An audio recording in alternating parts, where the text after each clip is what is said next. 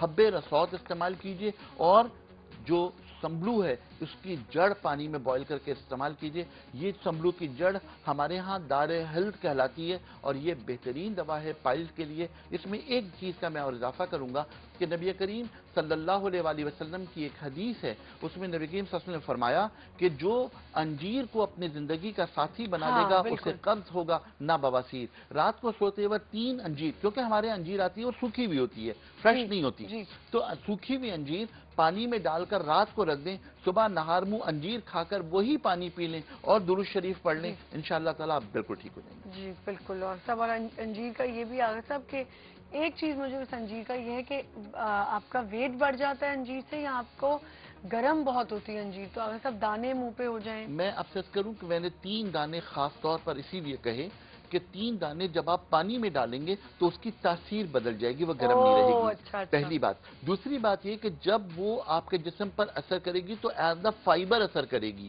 No doubt کہ اس ایک انجیر میں تقریباً 27 کیلریز ہوتی ہیں. اگر آپ 3 انجیر لے رہے ہیں تو اس کا مطلب آپ نے 81 کیلریز حاصل کی. تو وہ 81 کیلریز کو آپ اپنی کیلکولیشن میں لے جی. جی بالکل آگا صاحب. ہم لوگ تو کہتے ہیں 1000 کیلری روزانہ لینی، اوکے آپ 1000 لیں. ٹھیک. تو اس طرح کیلری کیلکولیشن میں آ جائے گی، کوئی مسئلہ. تھینک یو سو مچ آغا صاحب. انشاءاللہ نیکسٹ ویک ملاقات ہوگی. آج ہمارے 4th سولن پہ ہم بات کر رہے تھے لیکن تھوڑا سا رہ گیا، وہ اگلے ویک بھی ہم کر سکتے ہیں اس کو کنٹینیو. تو تھینک یو سو مچ آغا صاحب. ایک چھوٹا سا بریک لیتے ہیں. بریک کے بعد ہمارا سیگمنٹ ہوگا انداز اپنا اپنا، اور جیسے میں نے آپ کو بتایا کہ میرے ساتھ ہوں گے عمر سعید اور ندا ازور، اور ایک اور بہت انٹرسٹنگ سی سب کی بہت فیوریٹ ماڈل، ویری ٹیلنٹڈ، وہ بھی ہمارے ساتھ ہوں گی لیکن میں ابھی نہیں ان کا نام بتانے والی ہوں. جب وہ آئیں گی تب میں آپ کو خود ہی سرپرائز دوں گی. ایک چھوٹا سا بریک لیتے ہیں. We'll be right back.